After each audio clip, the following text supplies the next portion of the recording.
Hello everybody and welcome to this new episode of Books Up Close. If you're new here, my name's Chris Lloyd. I teach literature at a university in the UK and I bring you reviews of things that I'm reading. So for this episode I'm reviewing both of Sally Rooney's novels. I don't know why I avoided these books for so long, but I did.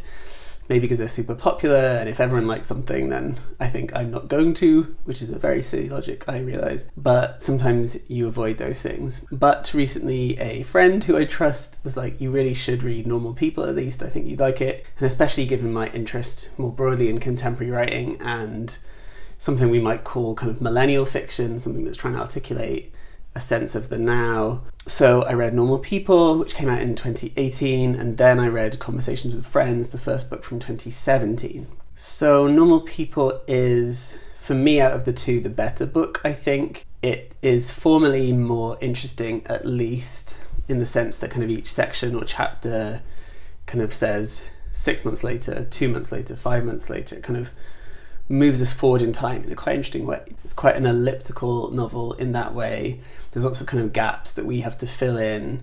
And in a way, it's a very kind of cyclical, repetitive novel. It's basically, you'll probably know this already, about Marianne and Connell, two young people that grow up in Ireland and kind of both have this on and off again relationship that keeps going over a significant amount of time from school through to university. Now, this book, like the first novel, is really about how people can't communicate or struggle to communicate or find communication in both linguistic and non-linguistic ways. And in Normal People, for most of the book, I found myself frustrated with everyone in it. But even by the end, I actually kind of cared, but kind of didn't. And I think this is the sense I got from both books, is that while I liked reading them, they're very easy reads, pleasurable to read in a sense, I didn't feel ultimately a lot was at stake. I didn't necessarily care what happened to the characters at the end.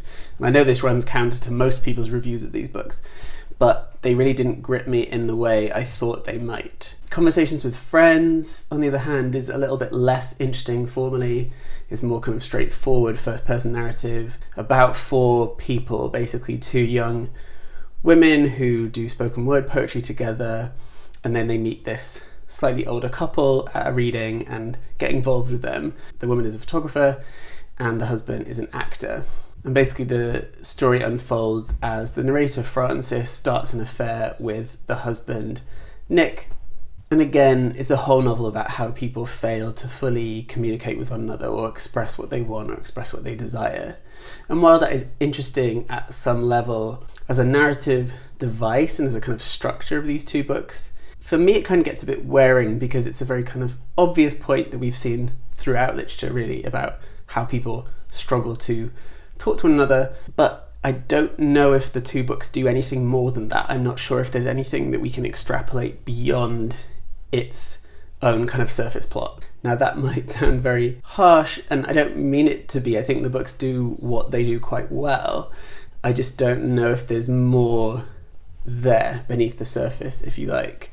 I'm thinking about it in relation to something like Luster, for example, or even Brandon Taylor's Real Life, both books that I reviewed recently. In Luster, Leilani uses similar kind of interactions between people, but the book says something much larger about relationships, about race, about power, and about gender.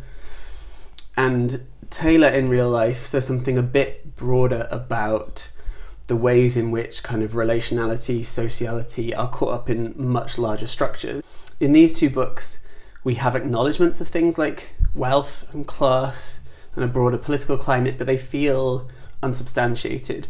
You don't really get the texture of those things as they play out. There's lots of other strange stuff in these books about gender and about sex that on the surface are quite interesting, but again, I'm not sure how far they go. There are lots of unanswered questions I have. There are things that I don't feel worked fully well. There are kind of threads of BDSM in both books that don't really have any tangibility to them, so it's quite hard to tell where the novel stands on those things or what the novel wants to say about those things.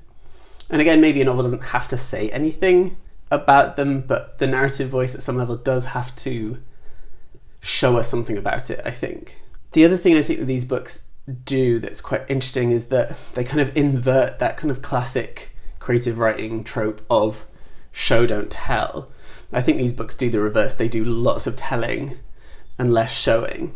And I wonder whether it's because the characters are people that can't talk to each other, right? So the conversation literally has to happen through the narrative voice. So we have to know what people are thinking and feeling through the narration. I think in normal people it works better, perhaps, because the gaps in the narrative mean that there are kind of spaces for us to kind of think through and kind of join up the dots. But then when we do get into the present moment, the narrator tells us quite explicitly what the characters are thinking and feeling and doing. And that for me kind of takes out some of the pleasure of reading, right? Because we want to kind of think with them and kind of work stuff out. So again, this is not to say I didn't like these books. If anything, they do all the things I like in a book. They're about relationships, they're about normal people, they're about power relations, they have interesting kind of formal strategies, but I was left kind of wanting in both cases. They didn't fully do what I wanted them to do. For that reason, I'm giving Conversations with Friends 3 out of 5. I'm giving Normal People 3.5 out of 5. I've never given a half score yet, but I don't actually think it's worthy of the 4 stars that I've given to other books in this series reviews.